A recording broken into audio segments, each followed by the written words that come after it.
여러분, 효도 이 단어를 들으면 어떤 생각이 드세요? 아마 우리 사회에선 가장 중요한 미덕 중 하나로 꼽힐 겁니다. 그런데 만약에요, 그 의무감이 나 자신을 계속 갉아먹고 있다면 어떨까요? 오늘 가족이라는 이름 아래 오랫동안 묻어두었던 어쩌면 가장 어렵고도 중요한 질문을 정면으로 한번 마주해 보려고 합니다. 네, 바로 이 질문이죠. 부모답지 않은 부모에게도 효도해야 할까? 어쩌면 여러분이 정말 오랫동안 속으로만 되뇌었을, 하지만 차마 입 밖으로 꺼내지는 못했던 그런 질문일지도 모르겠습니다. 혹시 나만 이런 고민을 하나? 라고 생각하셨나요? 전혀 그렇지 않습니다. 서울대학교 엄성호 교수는요, 이게 사실 수많은 사람들이 마음속으로 가장 힘들어하는 지점이라고 이야기합니다.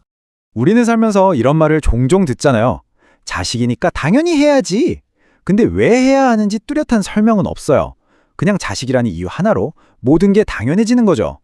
바로 이 단순한 명령이 복잡하고 때로는 고통스러운 가족의 현실을 완전히 외면하게 만들어버립니다. 자, 그럼 이 당연한 의무라는 생각은 대체 어디서 온 걸까요? 지금부터 이 무조건적인 효도라는 게 어떻게 우리를 옭아매는 하나의 신화가 될 수 있는지 한번 제대로 파헤쳐 보겠습니다. 정말 익숙한 문장이죠. 이건 아주 강력한 사회적 압박으로 작용하는데요. 과연 우리는 이 말을 지키기 위해서 어떤 감정적인 대가를 치르고 있는 걸까요? 바로 여기서 문제가 생기는 거예요. 사회는 의무라는 아주 획일적인 잣대를 우리에게 들이대는데 정작 내가 겪는 현실은 어떻죠? 사람마다 다르고 복잡하고 때로는 너무나 해로운 관계 속에 놓여 있단 말이죠. 이 둘 사이의 균열, 여기서부터 우리의 고통이 시작되는 겁니다. 그래서 핵심이 뭐냐면요.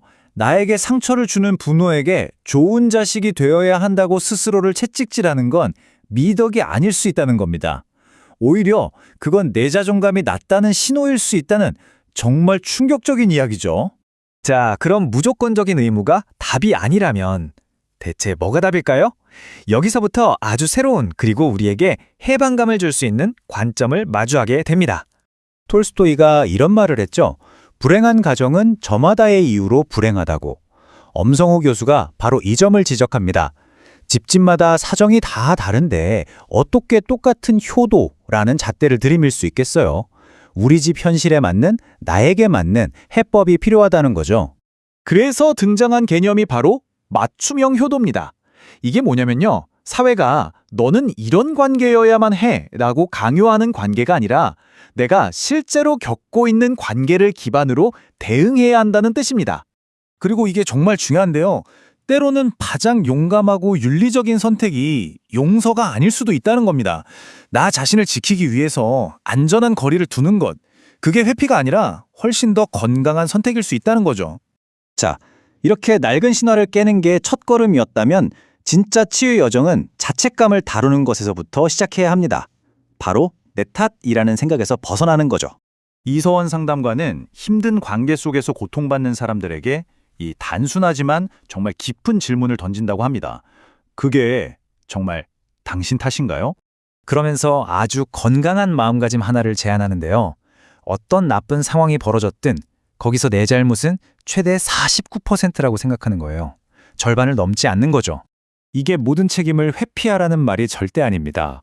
최소한 과반수 51%의 책임은 상대방에게 있다고 선을 긋는 순간 나를 탓하던 그 끔찍한 고리에서 빠져나와서 비로소 나 자신을 돌볼 여유가 생긴다는 뜻이에요.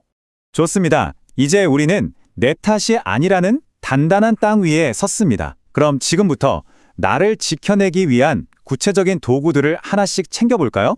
심리 전문가들이 제안하는 회복을 위한 3단계입니다. 첫째, 자기자비를 연습하는 거예요. 친한 친구한테 하듯이 나 자신에게도 괜찮아, 그럴 수 있어 라고 말해주는 거죠. 둘째, 상처받지 않기로 선택하는 겁니다. 상처는 상대가 던진다고 무조건 받아야 하는 게 아니거든요. 내가 받지 않겠다고 결정할 수 있다는 걸 기억하세요. 마지막으로 당신의 지지자에게 집중하는 겁니다. 10사람 법칙이라는 게 있는데 나를 싫어하는 사람이 셋이면 나를 지지하는 사람도 반드시 셋은 있다고 해요. 나를 힘들게 하는 사람이 아니라 나에게 힘이 되어주는 그 사람들에게 에너지를 집중하는 겁니다. 여러분, 이 말을 꼭 마음 깊이 새겼으면 좋겠습니다. 당신이 겪었던 고통은 결코 당신의 가치를 반영하는 게 아닙니다. 당신은 그런 대우를 받을 이유가 없는 사람이에요. 당신은 그 자체로 소중하고 아름답고 가치 있는 존재입니다. 오늘 이야기는 여기서 마무리하지만 이 마지막 질문은 요약이 아닙니다. 오히려 새로운 시작점이죠. 자기 자신을 존중하고 더 건강한 미래를 향해 나아갈 바로 당신만의 여정을 위한 출발점입니다.